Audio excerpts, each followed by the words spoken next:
பால் கொள்முதல் விலையை ஆண்டு முழுவதும் உறுதி செய்வதும், பால் நுகர்வோர்களுக்கு தரமான பாலை நியாயமான விலையில் விற்பனை செய்வதும் பால் உற்பத்தியாளர் கூட்டுறவு அமைப்புகளின் முக்கிய நோக்கமாகும்.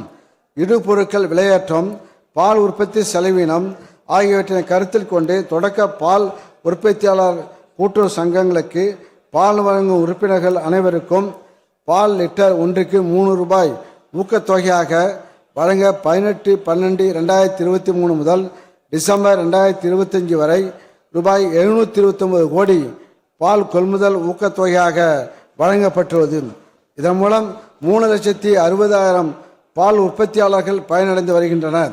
மேலும் தொடக்க பால் உற்பத்தியாளர் கூட்டுறவு சங்கங்களுக்கு பால் வழங்கும் உறுப்பினர்கள் பாலின் அளவு மற்றும் தரம் ஆகியவற்றினை உடனடியாக அறிந்து கொள்ளும் வகையில் அனைத்து பால் உற்பத்தியாளர் கூட்டுறவு சங்கங்களுக்கும் பால் பரிசோதனை கருவிகள் வழங்கப்பட்டு பால் உற்பத்தியாளருக்கு உடனடி ஒப்புகை சீட்டும் வழங்கப்பட்டு வருகிறது.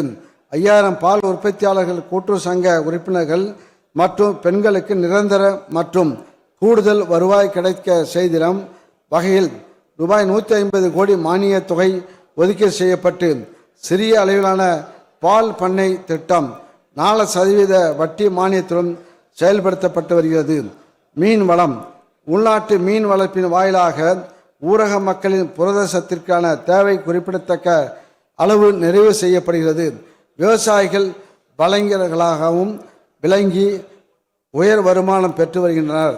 கடந்த 5 ஆண்டுகளில் அரசு மீன் பண்ணைகளில் 48 கோடி மீன் குஞ்சுகள் உற்பத்தி செய்யப்பட்டு பொது நீர்நிலைகள், நீர்த்தேக்கங்கள் மற்றும் பாசன குளங்களில் இருப்பு செய்யப்பட்டுள்ளன. இதனால் உள்நாட்டு மீன் உற்பத்தி 1,75,000 டன்னிலிருந்து 2,67,000 டன்னாக அதிகரித்துள்ளது. அரசு மீன் பண்ணைகளின் உட்கட்டமைப்பு வசதிகள் மொத்தம் ரூபாய் 101 கோடி செலவில் மேம்படுத்தப்பட்டுள்ளன. இதன் மூலம் ஆண்டுதோறும் அரசு மீன் பண்ணைகளில் மீன் விரலைகள் உற்பத்தி செய்யும் திறன் 12 கோடியிலிருந்து 15 கோடியாக அதிகரிக்கப்பட்டுள்ளது. மீன் வளர்ப்பு குளங்கள் உயிர் கூழ்ம முறையில் மீன் வளர்ப்பு, அலங்கார மீன் பண்ணைகள், மீன் தீவன ஆலை போன்றவற்றை நிறுவுவதற்காக மொத்தம் 3147 பயனாளிகளுக்கு ரூபாய் 45 கோடி மானிய உதவி வழங்கப்பட்டுள்ளது.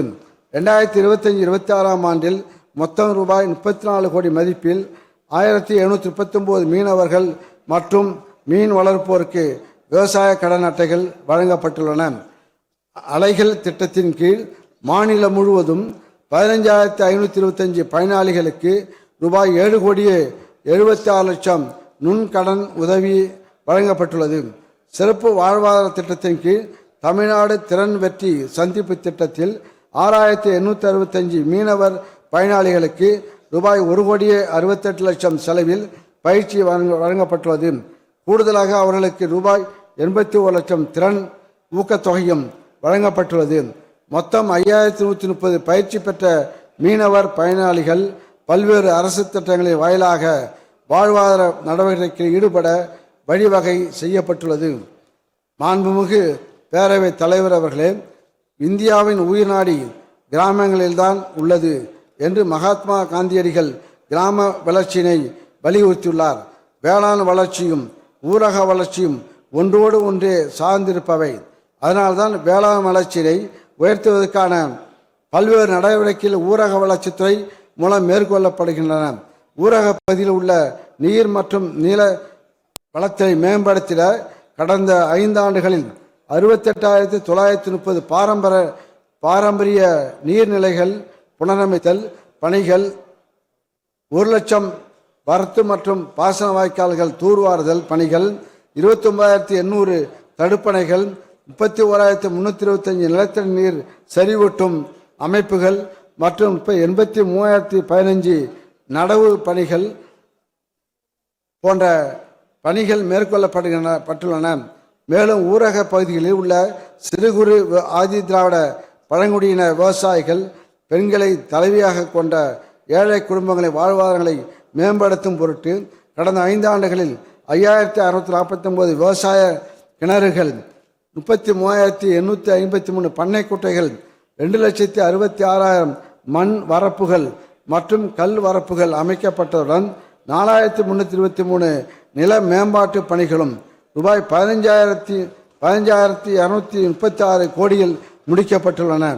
தமிழ்நாடு மகளிர் ஊரக வாழ்வாதார இயக்கம் ஒரு பெண்ணின் முன்னேற்றத்தில் முதலீடு செய்தால் அதன் பலன் ஒட்டுமொத்த குடும்பத்திற்கும் கிடைக்கும் என்ற அடிப்படையில் கடந்த 5 ஆண்டுகளில் கருவி வங்கி, பூச்சி மருந்தில்லா மேலாண்மை அங்காடிகள், உயிரி இடுபொருட்கள் உற்பத்தி அலகுகள், தேனீ வளர்ப்பு, மீன் வளர்ப்பு, செம்மறியாடு வெள்ளாடு வளர்ப்பு, பன்றி வளர்ப்பு, புறக்கடை கோழி வளர்ப்பு, முருங்கை சாகுபடி, சிறுதானிய உற்பத்தி, விதை உற்பத்தி, தென்னை நாற்று உற்பத்தி, ஊட்டச்சத்து தோட்டம், பசுந்தீவன பயிர் சாகுபடி, அசாலா உற்பத்தி, காளான் உற்பத்தி மற்றும் நிலக்கடலை சாகுபடி போன்ற பல்வேறு பண்ணை சார்ந்த நடவடிக்கைகள் மகளிர் சுய உதவிக் குழுக்கள் மூலம் ரூபாய் 53 கோடியில் செயல்படுத்தப்பட்டுள்ளன.